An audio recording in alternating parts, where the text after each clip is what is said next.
Hello everyone and welcome to my channel, Cooking for the Family. I'm Dyvonne and today I'm going to share with you how I make my garlic Parmesan roasted potatoes and my chicken Marsala meal for my family. It comes out delicious. They absolutely love it.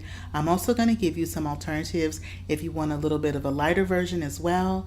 This is a great meal to make. I cannot wait to share this very simple recipe with you. You ready? Let's get started. So first what we're going to do is we're going to cut our potatoes. I'm using these small, they're called creamer potatoes, but if you don't have these or you can't find them, you can also use either Yukon Gold or the red potatoes is another one you can use, or new potatoes. And see, I just cut them about a half an inch. It's not necessarily perfect, but I just cut them about a half an inch or so. But these are the potatoes that I'm using. These are the bite-sized creamers, and I love them because they're nice and creamy in the inside, and then on the outside they crisp up nicely. And so this is a potato that I really like to use when I'm making the garlic Parmesan potatoes. So once we have our potatoes all nice and cut up, I go on and I'm going to cut up some garlic. Now in the description box below, I will have a list of all the ingredients you need to make the garlic Parmesan roasted potatoes as well as the chicken Marsala. But what I'm going to do today is I'm going to share with you how I take those ingredients and put them all together to make the best meal for my family. Now I chopped up 2 garlic cloves and I did not do a fine mince. You want to have them a little bit more of a chunkier pieces when you're chopping up your garlic, okay? So not too fine because it will burn too much in the oven. So you just want to do kind of just like a nice little chop of your garlic, and that was 2 cloves. Now I'm using some flat leaf Italian parsley, and we're going to use some nice fresh parsley, and we just need 1/4 of a cup of the parsley. Now, if you are new to my channel, welcome. And if you're a returner, welcome back. And I want to thank you all for your wonderful likes, your shares, your subscribes, and your wonderful comments and good vibes. I appreciate it so much. And if you haven't subscribed to my channel yet, I invite you to hit that subscribe button and become one of my wonderful subscribers and join me as I share what I cook and I bake for my family in my kitchen. And so what I did next is I put in some seasoning, and I put in 1.5 teaspoons of kosher salt. And you do want to use kosher salt or coarse salt when you're making these potatoes. I find that it works better than using just regular table salt. Putting the kosher salt on the potatoes first as the first step and mixing them around, and then adding the rest of the kosher salt. The kosher salt absorbs into the potatoes better versus putting the olive oil on first. So that's just a little tip that I would recommend. Also, we put in 2 tablespoons of our extra virgin olive oil, and then we're just going to hit it with a little bit of black pepper, and we're just going to use about 1/4 of a teaspoon of the black pepper. And the black pepper is optional, but I like just to put a little bit of the black pepper on there. Once you have all your ingredients, go on and do everything, give everything a nice stir. And you want to make sure that you cover your potatoes as best as you can with the olive oil. Also, something else was important is that with your potatoes, how I was having them drain, you want to make sure your potatoes are as dry as possible after you have washed them, because you do want to make sure that your ingredients adhere to your potatoes as best as possible. So I have my cookie sheet, and on my cookie sheet, I have put 1 tablespoon of the extra virgin olive oil. You can also use non-stick spray if you like, or if you have olive oil spray, either one of those will do. I prefer using the extra virgin olive oil. I just put a tablespoon down, spread it all around on top of my foil. Then make sure that you get all the ingredients out of your bowl. You want to make sure that you have all your parsley and your garlic, and you want to have your potatoes lay flat, okay? Now this is 2 pounds of potatoes that I'm using, and so you just want to make sure that all your potatoes are nice and flat, just like this. Now we have prepared our potatoes, but we're going to put them aside for right now because we are going to start working on our ingredients for our chicken Marsala dish. So these are our potatoes. When it's time, we'll put it in the oven. They're going to bake for about 35 minutes on 425 degrees, okay? Now we're using the Baby Bella mushrooms. Now I prefer using the Baby Bella, but you can use whatever mushroom you have on hand.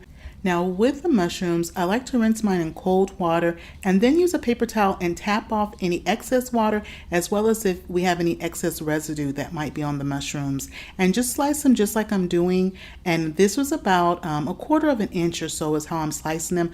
I take out that center part of the mushroom. You can leave it in. I prefer to take it out, that center part. And this is the mushrooms right here. These are actually pretty meaty, pretty big baby bella mushrooms. Also, when you're using the mushrooms, you're going to need a cup up to 2 cups of the mushrooms. If you are a person that really doesn't care very much for mushrooms, you can use about a half a cup. You do want that flavor that the mushrooms are going to provide to the dish. So if you don't prefer mushrooms that much, if you don't care for them that much, at least use a half of a cup. But with this recipe, I usually use anywhere from 1 cup up to 2 cups of mushrooms, all right? So once we have our mushrooms, and I also had chopped some parsley and garlic as well that we're going to be using with this recipe. And so that the parsley and garlic I chopped for our chicken marsala was 2 cloves of garlic, and I also chopped enough parsley for 2 tablespoons of parsley. Now this is our seasoning blend for our chicken. We're using a half of a teaspoon of onion powder, and I'm going to be using 1.5 teaspoons of coarse kosher salt again, and we're also going to be using 1/4 of a teaspoon of black pepper. Okay, and then once you have your ingredients, go on and mix those all around. And in my little pan I have right there, I have a half a cup of regular all-purpose flour. Now I'm going to work with my chicken. I have 3 large chicken breasts, and this recipe you can actually use as many as 4 large chicken breasts.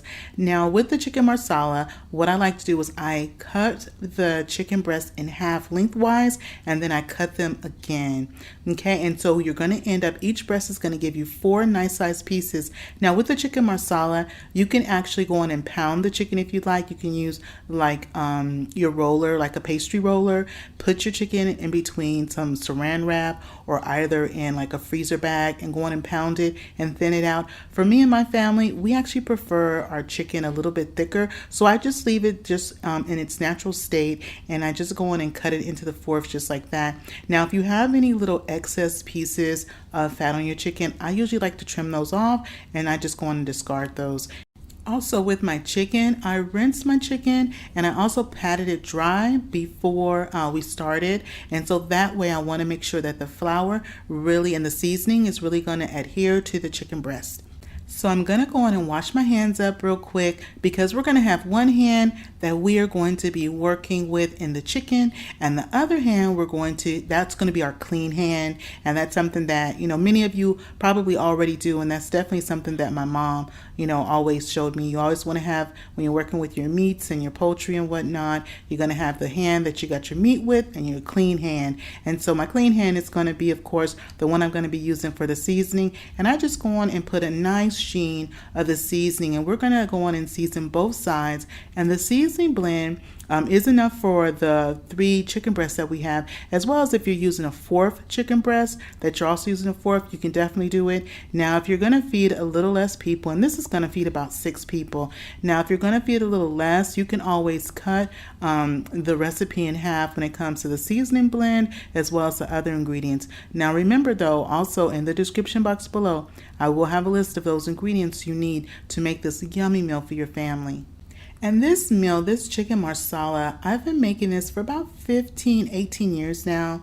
And with the chicken marsala, it is one of those gourmet dishes that for me is just so easy to recreate in the kitchen. And I love just how the seasoning comes out, how the chicken comes out. And it just feels like one of those meals that you can definitely, of course you can get at a restaurant, but to recreate it in your own home for your family, it's just something so satisfying about that. And now with our chicken, as you're seeing, I'm just taking the chicken and I'm just going back and forth and just kind of coating the chicken, all sides of the chicken with the flour, and then just going and gently, you want to shake off any excess flour. But this flour is going to be important because this is going to help us to thicken our marsala sauce. And now these are our Parmesan garlic roasted potatoes that we had in the oven. And so they have been cooking at 425 for about 15 minutes. They've got about another 15 to 20 minutes to go still. And so when I take them out of the oven, what I do is I shake them with just some of the shaker Parmesan cheese. And we're going to flip them over so that way they can get nice and brown on the other side as well. And with the Parmesan cheese, you can use as much or as little as you'd like. Anywhere though from about 1/4 of a cup to up to 1/3 of a cup of the shaker Parmesan cheese. And once I flip the potatoes, I also put Parmesan cheese on the other side as well. And then if you're using the new potatoes or red potatoes or the Yukon Gold, you may need to adjust your cooking time to maybe 40-45 minutes depending on the thickness of those potatoes. And remember that was at 425 that we're cooking our potatoes. So in my pan, I put 2 tablespoons of unsalted butter and then 1 tablespoon of extra virgin olive oil. And I have my flame on a medium to low heat because we're not going to do a heavy sear or a heavy fry like say you would do if you were doing like fried chicken. We're going to just do a nice gentle sear, and you'll see what I'm talking about. We're going to do a nice gentle sear on our chicken because we just want to cook our chicken just until it's done, because we do want to be mindful not to overcook our chicken breast because it tends to dry out, of course, and also our chicken is going to continue to cook at the end in our Marsala sauce that we're going to make. So our chicken will have about 5 to 8 minutes. Well, it will be stewing for a moment in the Marsala sauce, and so definitely we don't want to overcook it at this point. Okay. And during the process of cooking our chicken breast, I do keep my flame on that medium to low heat. Now with your stove, if you may need to adjust it, maybe bring it more up to a medium heat, that's perfectly fine. Just be mindful, like I was saying about, you don't want to really overcook and dry out your chicken breast. And then also something that I'm doing to see about the doneness of our chicken breast is that I touch and press the middle right there. The reason why I do this is because chicken, once, especially breast, once it is done in the middle, it should feel nice and firm. And so I'm always pressing to see that firmness and seeing how it's going from being soft and tender, meaning that it's still raw in the middle, versus the firmness, because as it cooks, it's going to get firm. And so, of course, then the thinner pieces of our chicken breast is going to cook quicker than those thicker pieces that we have. And so just kind of be pressing on the center, just like I'm doing there, just to check for that doneness. And when you really feel that firmness, then you know you can go on and take your chicken breast off and it should be cooked, okay? And all that beautiful fond that we have in the bottom of our pan, that is going to be the base for our wonderful Marsala sauce that we are going to be building. So I'm going to go on and continue to cook the rest of our chicken breast in our pan. And as you're cooking your chicken breast, if you start to need a little bit more olive oil, definitely add more olive oil if you need that to kind of finish off searing our chicken. Now, once we've done searing all of our chicken, I'm adding in my 2 cups that I have of my baby bella mushrooms.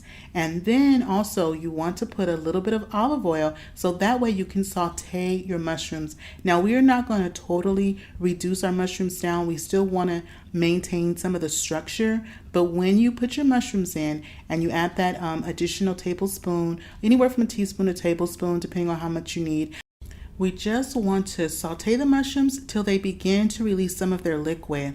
And some of our brown bits will start to release from the bottom of our pan and mix in with our mushrooms. This is going to take anywhere from 1 to about 2 minutes. Then what you do next is you want to go on and add in our chopped garlic, our chopped minced garlic that we have. Go on and add that in, and that was 2 cloves of garlic that we went on and minced. Go on and mix it around. You only want to give it about 30 seconds or so, and then we're going to add a little bit of our chicken stock. Now, with the Marsala sauce that I make, I use either chicken stock or chicken broth. Today I'm using some chicken stock. So total, we're going to be using 1.5 cups of chicken stock. And I start off by putting just 1/4 of a cup of the chicken stock in my pan so I can go on and deglaze the pan. And also I'm going to let the mushroom and garlic simmer together until it thickens up just a little bit. And then I'm going to add the other 1 1/4 cup of the chicken stock. Now with the chicken marsala, of course you can use the Marsala wine that they have on hand. You can get that at the grocery store, some Marsala wine. But I have found that using the chicken stock or chicken broth, it works so nicely. Now once our garlic and our mushrooms have simmered for a bit and it's thickened up just slightly, I add the rest of my chicken stock, and that was 1 1/4 cup.